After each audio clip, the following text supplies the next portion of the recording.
सुग्रीव शरण में आया, सुग्रीव जी शरण में आए तो कैसे आए?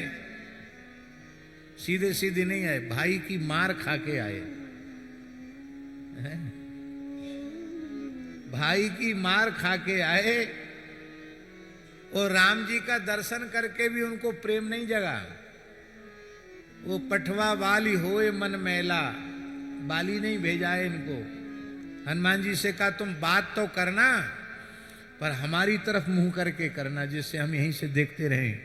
तुम्हारी मुख की आकृति यदि कुछ थोड़ी भी गड़बड़ दिखाई पड़ी तो भागो तुरंत तजो यह सहला, भाग जाऊंगा यहां से। खैर हनुमान जी लिए दो जन पीठ चढ़ाई। हनुमान जी राम लक्ष्मण को लेके आए और पावक साखी देई कर जोरी प्रीति दृढ़ाए। ये अग्नि स्थापन करके उसमें आहुति देना और फिर अग्नि की प्रदक्षिणा करना, इस नाटक की क्या जरूरत पड़ गई थी? हनुमान जी ने ये सब इसलिए कर्मकांड कराया कि ये बड़ा भुलक्कड़ है, ये इतना नहीं कराएंगे तो बिल्कुल भूल जाएगा कि हमारी शरणागति हुई थी। इसलिए पूरा नाटक किया हनुमान जी ने, पूरी कर्मकांड की विधि की। इसके बाद भी, और इतना नहीं,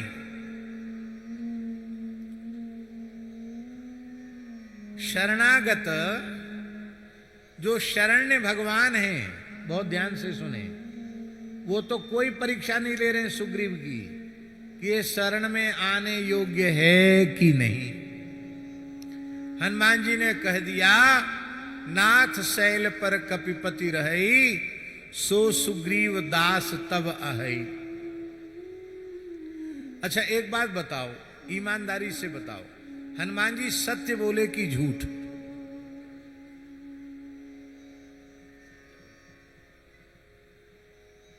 नाथ शैल पर कपिपति रही। कपिपति कौन है? सुग्रीव है कि बाली? कौन है? उस समय वानरराज सुग्रीव तो नहीं है, वानरराज तो बाली है। तो श्री हनुमान जी को कहना चाहिए था नाथ शैल पर कपि इक रहे, सो सुग्रीव दास तव आई। इतना कह देते तो कोई चौपाई तो बिगड़ती नहीं, अर्थ भी बढ़िया लग जाता। पर कपिपति कहा, इसका तात्पर्य है हनुमान जी ये कहना चाहते हैं कि अब तो बेचारा मारा मारा डोल रहा है, जान बचाता हुआ घूम रहा है, पर हे रघुपति जब आपकी कृपा करुणा की दृष्टि पड़ जाएगी तो कपि केवल कपि नहीं रहेगा, वो कपिपति हो जाएगा। आप उसको कपिपति बना दीजिए, उसको किष्किंधा नरेश बना दीजिए। मानो ये संकेत कर रहे हैं हनुमान जी। बोले सो सुग्रीव दास तब अहई, वो सुग्रीव आपका दास है। दास के लक्षण है। कौन सा लक्षण घटित हो रहा सुग्रीव जी में? दास को स्वामी के प्रति संदेह नहीं होना चाहिए, स्वामी के प्रति संदेह है। पर हनुमान जी झूठ नहीं बोल रहे हैं, हनुमान जी सिद्धांत का प्रवचन कर रहे हैं। क्योंकि श्री रघुनाथ जी जीव मात्र के नित्य स्वामी हैं और जीव मात्र श्री रघुनाथ जी का नित्य दास है।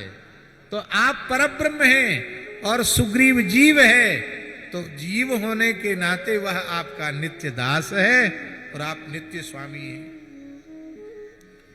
और इतना ही सब होने के बाद, शरणागति होने के बाद भी सुग्रीव ने कहा महाराज हम विश्वास नहीं करते हैं, जबकि शरणागति महाविश्वास पूर्विका होनी चाहिए। पर वो कहता हम विश्वास नहीं करते हैं कि आप सुग्रीव बाली का वध करके मुझे वानर राज बना सकते हैं। राम जी ने कहा परीक्षा ले लो हमारी। तो बोले ये 7 तालों का भेदन करो। राम जी ने कहा ये परीक्षा भी पूर्ण कर दी। दुंदुभी राक्षस का शरीर है, उसको बाली ने उठाकर फेंका था, आप फेंकिए। तो राम जी ने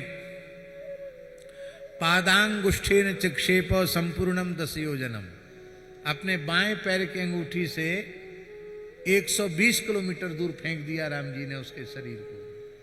बोले महाराज उस समय गीला था, अब तो हड्डियों का पंजर हो गया, अब वजन ही कहां रह गया। भगवान ने कहा चलो ठीक है, कोई बात नहीं है। और जब पिटाई पड़ी तब तो उसने और बात कहा कि महाराज जब आपको पिटवाना ही था हमको बाली से, तो आपको हमें आश्वासन नहीं देना चाहिए था, हमको भेज भी दिया, वो तो हमारी जान पता नहीं कैसे बच गई।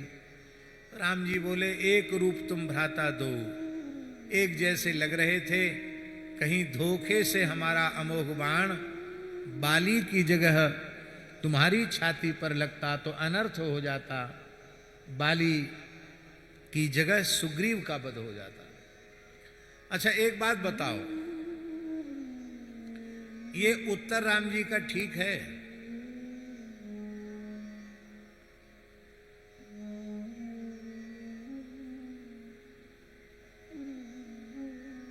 सुग्रीव एक वानर है, 10-20 अपने मित्रों के साथ रह रहा है, कंदरा में रह रहा है, और स्वर्णमयी किष्किंधा नगरी का राजा बाली है। स्वर्णाभूषणों से जटित उसका शरीर है, देवराज इंद्र के द्वारा दी हुई रत्नमयी स्वर्णमयी माला उसके वक्षस्थल पर शोभायमान है, उसके मस्तक पर मुकुट है, वो स्पष्ट दिखाई पड़ रहा है कि ये वानर राज बाली है और ये सुग्रीव है। कोई नेताजी बैठे हो तो बुरा नहीं मानना,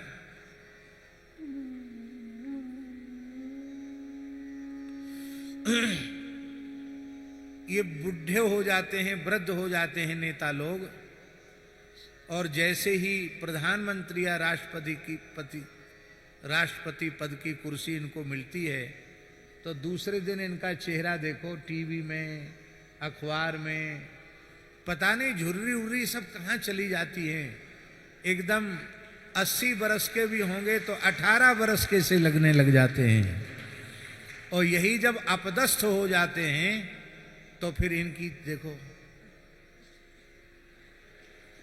ऐसे ढीले हो जाते हैं, तो लगता है कि ये तो एक राज सिंहासन पर बैठा हुआ है, उसकी चमक दमक अलग होनी चाहिए, और एक बेचारा घर से, परिवार से, संपत्ति से च्युत होकर भटक रहा है, उसकी शकल सूरत अलग होनी चाहिए।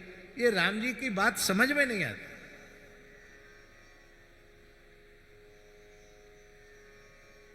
फिर भगवान श्री राम सहज सर्वज्ञ हैं, अनंत अनंत जीवों के अनंत अनंत संचित क्रियमाण प्रारब्ध रूप कर्मों को एक कालावच्छेदेन भगवान श्री राम जानते हैं, क्योंकि वे सर्वगत सर्वरूप सर्वमय हैं, उनसे कुछ भी छिपा हुआ नहीं। फिर ये बहाना कैसे कि एक रूप तुम भ्राता दो? इसका संतों से सुना हुआ जगत गुरु जी एक बड़ा सुंदर भाव। बोले भैया तुम्हारी शरणागति तो हो गई है, लेकिन तुम बिना कंठी के हो। बोलो भक्त वत्सल भगवान की जय। तो जैसे बिना कंठी वाला बाली, ऐसी बिना कंठी वाला सुग्रीव। भैया दीक्षा लो तो कंठी जरूर पहनो, बिना कंठी के कंठ की शोभा नहीं है। किसी भी धर्म ग्रंथ में यह नहीं लिखा है कि तुलसी सदा सर्वदा धार्य नहीं। भगवान व्यास पुराणों में लिखते हैं, स्नान काले तु यस्यांगे दृश्यते तुलसी शुभा, सर्व तीर्थेषु स्नातम भवति तेन न संशया। स्नान के समय तुलसी का एक दाना भी जिसके शरीर पर है, और तुलसी को छू करके जल जब शरीर पर पड़ता है तो सारी धरती के तीर्थों में स्नान का पुण्य प्राप्त हो जाता है। इसलिए जो लोग ये तर्क देते हैं कि स्नान के समय तुलसी का पानी पैर में आ जाएगा तो पाप लग जाएगा, वो शास्त्रीय मान्यता नहीं है। शास्त्र सदा सर्वदा तुलसी धारण का विधान कर रहा है। यज्ञोपवीतवद्धार्या कंठे तुलसी मालिका, क्षणार्धम तद्भीनोपि विष्णुद्रोही भवेन्नरः। जैसे ब्राह्मण को, द्विजाति को प्रतिज्ञा पूर्वक यज्ञोपवीत धारण करना चाहिए, ऐसे ही वैष्णव मात्र को प्रतिज्ञा पूर्वक कंठी धारण करनी चाहिए। तुलसी धारण, कंठी का अर्थ चाहे हीरा धारण करो और चाहे कंठी धारण करो, तुलसी धारण करने से प्रयोजन है। तुलसी धारण करना चाहिए। आधे क्षण के लिए भी तुलसी से रिक्त कंठ हो जाए तो भगवत द्रोही के तुल्य हो जाता है।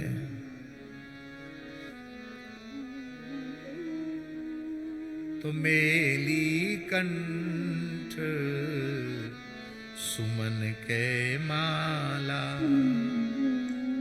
आपको सुमन माने तुलसी थोड़ी होता है, सुमन माने तो पुष्प होता है। शब्दों के अनेक अर्थ होते हैं। संस्कृत का एक कोश है, शब्दकोश, उस कोश का नाम है हलायुध कोश।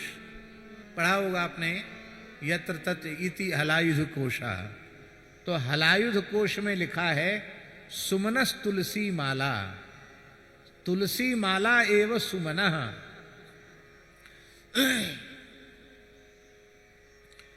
संसार में जितने सुगंधित पुष्प हैं, उन समस्त पुष्पों में भगवान को सबसे अधिक प्रिय कमल पुष्प है। और वो कमल पुष्प इतना प्रिय है महाराज जी स्मृतियों के अनुसार कि 15 दिन तक बासी नहीं होता कमल। 15 दिन तक कमल चढ़ाया जा सकता भगवान को, बासी नहीं होता 15 दिन तक। पर तुलसी के लिए लिखा है कि 1 वर्ष तक तुलसी बासी नहीं होती है। तुलसी उपलब्ध न हो तो तुलसी का चूरा चढ़ाया जा सकता है। भगवान को ध्यान से सुनो, कान खोलकर सुने। सपाद कोटि, सपाद कोटि समझते हैं कितना? 1.25 करोड़। 1.25 करोड़ नील कमल भगवान को अर्पित किए जाएं, उससे जितनी प्रसन्नता होती है, उससे कई गुनी अधिक प्रसन्नता भगवान को पुष्पित तुलसी की मंजरी से युक्त जो तुलसी दल है उसको अर्पित करने से, 1.25 करोड़ कमल पुष्प अर्पित करने से अधिक प्रसन्नता भगवान को होती है। इसलिए जितने भी सुमन हैं, उन सुमनों में तुलसी सबसे श्रेष्ठ है, क्योंकि भगवान की प्रियतमा है तुलसी। श्री वल्लभाचार्य जी ने युगल गीत की टीका में सुबोधनी जी में एक जगह लिखा है, दिव्य गंध तुलसी मधुमत्तई, जो लिखा है ना दिव्य गंध तुलसी। तो तुलसी में दिव्य गंध क्यों कहा? तुलसी के आगे दिव्य शब्द क्यों लगाया? तो वेदांती जी, श्री वल्लभाचार्य जी कहते हैं कि जितने पुष्प सुगंधित पदार्थ हैं,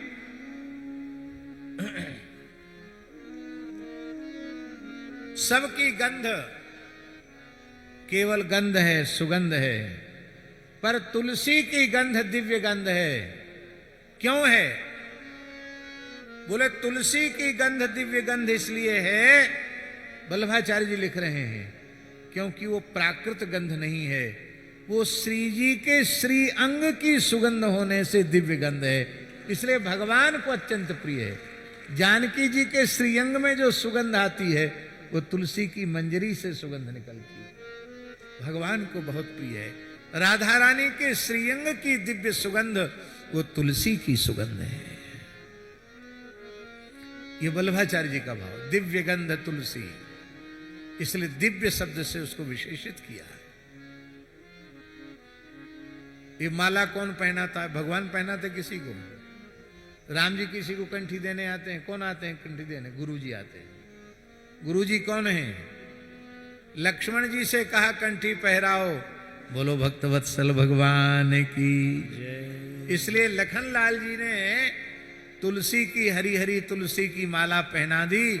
बोले अब भेद हो गया, ये कंठी वाला है और ये बिना कंठी वाला है। बिना कंठी वाले मारे जाएंगे और कंठी वाले तारे जाएंगे। बोलो भक्तवत्सल भगवान की जय। और जो राम जी ने कहा था, सुन सुग्रीव मारी हूं बाली ही एक ही बाण, ब्रह्म रुद्र शरणागत गए न उबरहि प्राण। तो हम कहना ये चाहते हैं कि परीक्षा भगवान को लेनी चाहिए थी, तो उल्टे सुग्रीव ने भगवान की परीक्षा ली और अपने भाई की मार खाकर तब शरण में आया। और इतना सब होने के बाद भी राम जी ने महाराज जी पूरा चातुर्मास प्रवर्षण पर्वत पर किया। 4 महीने में कम से कम एकादशी दर्शन करने आ जाते, अमावस्या पूर्णिमासी दर्शन का नियम बना लेते। 4 महीने में एक बार भी सुग्रीव राम जी के पास नहीं आए। वहीं किष्किंधा है, नहीं आए। अंत में राम जी को कहना पड़ा, सुग्रीव सुधि मोरी विसारी, सुग्रीव सुधि मोरी विसारी, आवाराज कोशपुर नारी, आवाराज कोशपुर नारी। यहाँ पावा राजकोषपुर नारी में संकेत है कि उसको हम थोड़ी चाहिए थी, हमारी शरणागति तो माध्यम थी। वस्तुतः सुग्रीव का अभीष्ट था खोया हुआ राज्य मिल जाए, खजाना मिल जाए, अपनी पत्नी मिल जाए। तो जो काम के लिए शरणागति हुई थी वो पूरा हो गया। अब हम अपने घर के भले, सुग्रीव अपने घर के भले। लक्ष्मण जी की भ्रुकुटी तन गई। बोले प्रभु, अभी वो मार्ग बंद थोड़े ही हुआ है जिससे बाली गया है। न ससंकुचित पंथा येन बाली हतो गतः। लक्ष्मण जी को तमकते हुए देख करके राम जी सोचे, ये तो महाराज जय सिया राम कर देंगे उसको बेचारे को। तो राम जी क्या बोले लक्ष्मण से कि जा तो रहे हो, जाओ, पर हम मारने के लिए नहीं भेज रहे हैं। किस लिए भेज रहे हैं? बोले भय दिखाए ले आवहु सखा मोर सुग्रीव। भयभीत मत करना, भय दिखाना। और तुम्हारे भय दिखाने से भागने लग जाए तो भागने मत देना, पकड़ लेना। हम भगाने मारने के लिए नहीं, हम अपने चरणों तक लाने के लिए भेज रहे हैं। क्योंकि सखा मोर, ये मेरा सखा है, सुग्रीव मेरा है। हमारे महाराज जी कहते थे, इतना कहते ही मानो लक्ष्मण जी के क्रोध पर 1000 घड़ा पानी पड़ गया। लक्ष्मण जी ठंडे पड़ गए। बोले जब आपने मोर कह दिया तब उसका बाल बांका करने की किसकी सामर्थ्य है? अब तो हम ले ही आएंगे।